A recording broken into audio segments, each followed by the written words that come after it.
Hello प्यारे बच्चों, मैं doctor Bharatlal Meena, LBS government college Kotputli, सह आचार्य राजनीति विज्ञान। बच्चों, मैं आज आपके समक्ष बीए पाठ द्वितीय के द्वितीय प्रश्न पत्र के अंतर्गत भारतीय संविधान के अंतर्गत प्रदत्त मूल अधिकारों के बारे में चर्चा करना चाह रहा हूँ। भारतीय संविधान द्वारा भारतीय नागरिकों को 7 मूल अधिकार प्रदान किए गए थे, किंतु 44वें संवैधानिक संशोधन 1979 द्वारा संपत्ति के अधिकार को मूल अधिकार के रूप में समाप्त कर दिया गया है।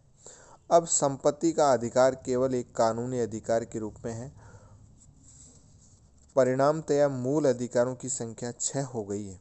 ये अधिकार हैं: समानता का अधिकार, दूसरा स्वतंत्रता का अधिकार, तीसरा शोषण के विरुद्ध अधिकार, चौथा धार्मिक स्वतंत्रता का अधिकार, पांचवा संस्कृति तथा शिक्षा संबंधी अधिकार, छठा संवैधानिक उपचारों का अधिकार। पहला, समानता का अधिकार, अनुच्छेद 14 से 18 तक। समानता का अधिकार प्रजातंत्र का आधार स्तंभ है।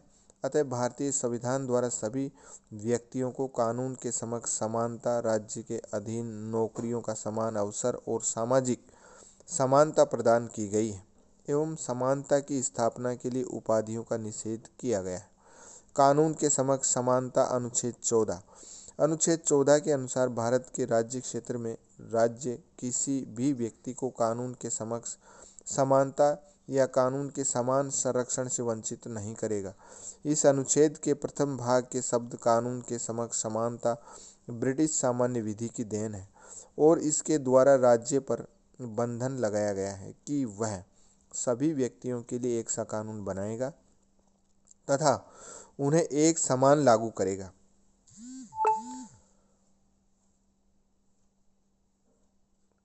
सर आइवर जेनिंग्स के अनुसार इसका अर्थ यह है कि समान परिस्थितियों में सभी व्यक्तियों के साथ कानून का व्यवहार एक सा होना चाहिए। कानून का समान संरक्षण, यह वाक्य अमेरिकी संविधान से लिया गया है और इसका तात्पर्य यह है कि अपने अधिकारों की रक्षा के लिए प्रत्येक व्यक्ति समान रूप से न्यायालय की शरण ले सकता है। कानून के समक्ष समानता का तात्पर्य यह नहीं कि औचित्यपूर्ण आधार पर और कानून द्वारा मान्य किसी भेदभाव की भी व्यवस्था नहीं की जा सकती। यदि कानून कर लगाने के संबंध में धनी और गरीब में सुविधाएं प्रदान करने में स्त्रियों और पुरुषों में भेद करता है तो इसे कानून के समक्ष समानता का उल्लंघन नहीं कहा जा सकता। धर्म, नस्ल, जाति, लिंग या जन्म स्थान के आधार पर भेदभाव का निषेध, अनुच्छेद 15। कानून के समक्ष समानता के साथ साथ अनुच्छेद 15 में कहा गया है कि राज्य के द्वारा धर्म, मूलवंश, जाति, लिंग, जन्म स्थान आदि के आधार पर नागरिकों के प्रति जीवन के किसी भी क्षेत्र में भेदभाव नहीं किया जाएगा। कानून के द्वारा निश्चित किया गया है कि सब नागरिकों के साथ दुकानों, होटलों, सार्वजनिक स्थानों जैसे कुओं, तालाबों, स्नान गृहों, सड़कों आदि के प्रयोग के संबंध में किसी भी प्रकार का भेदभाव नहीं किया जाएगा। राज्य के अधीन नौकरियों का समान अवसर, अनुच्छेद 16 के अनुसार सब नागरिकों को सरकारी पदों पर नियुक्ति के समान अवसर प्राप्त होंगे। इस संबंध में केवल धर्म, मूलवंश, जाति, लिंग या जन्म स्थान या इनमें से किसी के आधार पर सरकारी नौकरी या पद प्रदान करने में भेदभाव नहीं किया जाएगा। इसके अंतर्गत राज्य को यह अधिकार है कि वह राजकीय सेवाओं के लिए आवश्यक योग्यताएं निर्धारित कर दे। संसद कानून द्वारा संघ में सम्मिलित राज्यों को अधिकार दे सकती है कि वे उस पद के उम्मीदवार के लिए राज्य का निवासी होना आवश्यक ठहरा दे।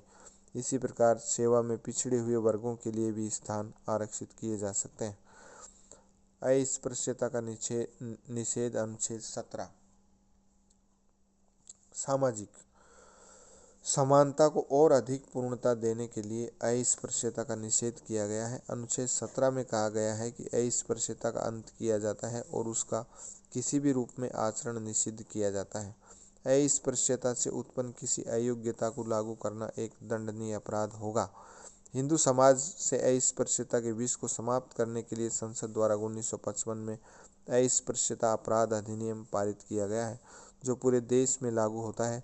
इस कानून के अनुसार अस्पृश्यता एक दंडनीय अपराध घोषित किया गया है। अस्पृश्यता अपराध अधिनियम को 76 में संशोधित कर इसका नाम नागरिक अधिकार संरक्षण अधिनियम 1955 कर दिया गया है।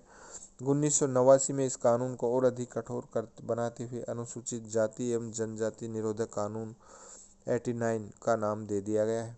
ये कानून अस्पृश्यता के अंत के लिए अब तक बनाए गए कानूनों में सबसे अधिक कठोर है। आवश्यकता इस बात की है कि इस कानून का उपयोग अवश्य हो, लेकिन दुरुपयोग न हो।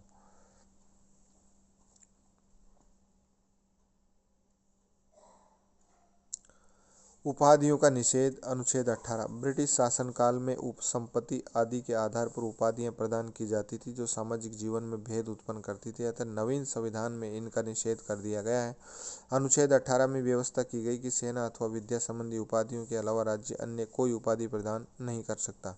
इसके साथ ही भारत का कोई नागरिक बिना राष्ट्रपति की आज्ञा के विदेशी राज्य से भी कोई उपाधि नहीं स्वीकार कर सकता। अनुच्छेद 18 की उपयुक्त व्यवस्था के बावजूद भारत में 1950 से ही भारत सरकार द्वारा भारत रत्न, पद्म विभूषण, पद्म भूषण, पद्मश्री की उपाधियां प्रदान की जाती रही है।